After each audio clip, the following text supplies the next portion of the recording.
నా ప్రియమైన సహోదరులారా, రోమీయులకు రాసిన పత్రిక 12వ అధ్యాయం 2వ వాక్యంలో మనం చదివితే, దేవుని చిత్తమేదో మనము పరీక్షించి తెలుసుకున్నట్లు ఈ లోక మర్యాదలు మనం అనుసరించకూడదు, అది దేవుని చిత్తము అని రాయబడింది.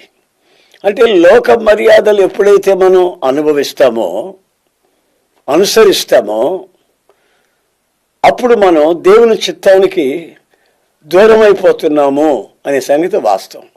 అది పరీక్షించి తెలుసుకొని ఆ దైవ చిత్తములో ఉన్నటువంటి మహదానందాన్ని ఆధ్యాత్మికంగా అనుభవిస్తూ ముందుకి సాగాలి.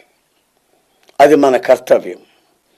కానీ మన ఆశలు, మన కోరికలు, లోక సంబంధమైనటువంటి ఆచారాలు